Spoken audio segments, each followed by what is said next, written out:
참 예수님, 오늘은 5월 20일 부활 제6주간 토요일입니다.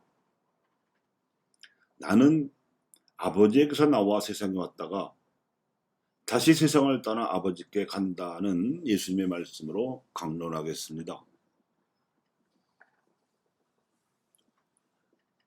오늘 복음에서 예수님께서는 계속 강조하시던 부활의 기쁨에 대한 고별사 말씀을 마무리하시면서 당신의 신원과 사명에 대해 결정적으로 알려주셨습니다. 나는 아버지에게서 나와 세상에 왔다가 다시 세상을 떠나 아버지께 간다. 이 말씀이 그분이 제자들에게 남기신 고별사의 결론이었습니다. 믿음이 없으면 그저 세상에 느닷없이 내동댕이 쳐진 우리네 존재가 고통의 바다인 인생에서 고생만 하다가 어느 날 갑자기 사라지고 무덤만 남는 신세가 될 것입니다만, 믿음이 있으면 우리네 존재가 하나님께 근원을 둔 신적 존재로, 다시 말하면 그분의 자녀로 격상될 뿐만 아니라 세례 때 그분이 주신 영적인 몸으로 생기를 얻은 영혼이 성장하고 성숙하여 세상에 그리스도의 향기를 발산하면서 살 수 있게 됩니다. 그 믿음으로 우리가 세상에 왔을 때보다 조금이라도 더 좋은 세상으로 만들어 놓고 우리 다음 세대가 또 그 사명을 이어받아서 궁극적으로는 세상이 하나님께서 보시기에 좋도록 만들어 나가게 되면 하나님의 뜻이 하늘에서 같이 땅에서도 가득히 채워질 것입니다. 또한 믿음이 없으면 아무리 현세의 삶이 부유하거나 화려했다 하더라도 육신의 죽음으로 그 삶도 무덤 속에 묻히고 말 것이지만, 믿음이 있으면 우리가 생을 마친 후에는 살아있는 동안 행한 업적대로 심판을 받고 나서는 그 상급의 여하와 정도에 따라서 천국에 올라가 현세에 남아있는 이들을 돕는 천사가 되어 영원한 생명을 누리면서 세상을 하나님의 나라로 만드는 일에 헌신하게 될 것입니다. 이렇듯 품이 있고 고귀한 삶이 예수님께서 이 세상에 보여주신 길입니다.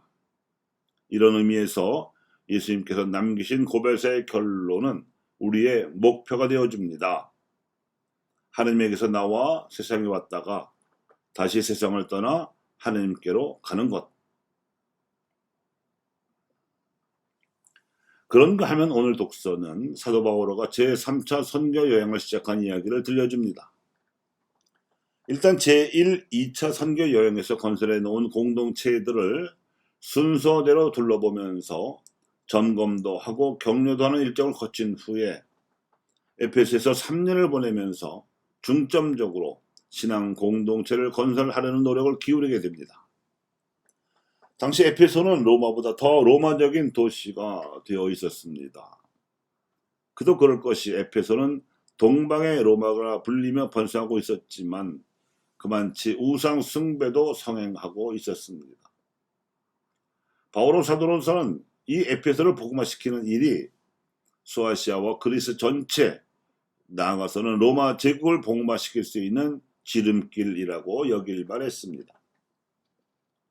나중에 바오로와 그 제자인 디모데의 뒤를 이어 사도 요한이 에페소 선교를 물려받아 주변 6도시에 있던 교회를 돌보고 예루살렘을 중심으로 한 이스라엘에서보다도 더 큰 규모로 그리스도 신앙의 세상을 늘려가다가 로마 제국으로부터 박해를 받게 되어 지도자들이 모조리 로마에서 치명하게 된 덕분에 신앙의 중심이 로마로 옮겨가게 되지요.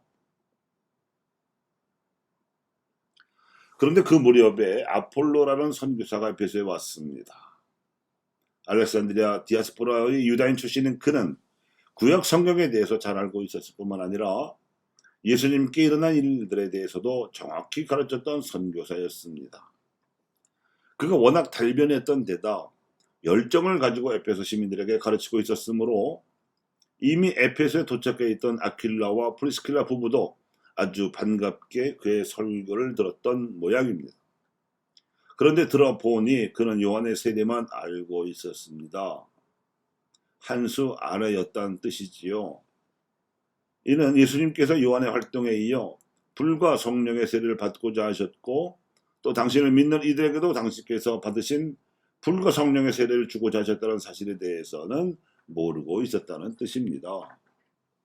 이는 세례자 요한도 인정했던 예수님의 신성에 대해서는 가르치면서도 정작 그분을 따라서 그리스도인들이 계승하고 수행해야 할 역사적 사명에 대해서는 생략하고 있었다는 말이나 다를 바가 없었기 때문에 아킬라와 프리스킬라 부부는 아폴로에게 그리스도인들의 사도적 활동으로 완성될 하느님의 길을 정확히 가르쳐 주었습니다. 선교사를 한 수 가르쳐 준 이 부부의 활력은 바오로가 직업이 같았던 평신도 부부와 동업하면서 이 노동으로 만난 부부를 상대로 선교사를 양성했다는 사실을 알려줍니다. 그리고 그 수준이 선교사 아폴로를 한 수 가르쳐 줄 정도의 성경 지식과 선교 사명 의식을 갖추고 있을 정도로 높았다는 것도 알려줍니다. 그리고 나중에는 아퀴라보다도 프리스킬라의 이름이 앞에 나오게 될 정도로 여성 평신도의 역할을 돋보였다는 것까지도 알게 해주는 동시에 그들이 예수님께서 보여주시고 가르치신 인생길을 따라간 평신도 사도직의 모범이라는 것까지도 알게 해줍니다. 한국 초대교회에서도 강완수 골로바를 비롯한 여성 평신도들의 빛나는 모범이 있었듯이 우리 교회에서도 평신도 사도직의 수준이 향상되기를, 더욱이 여성 평신도들의 수준이 향상되고 그 역할도 더욱 커지기를 예수님의 이름으로 기도합니다.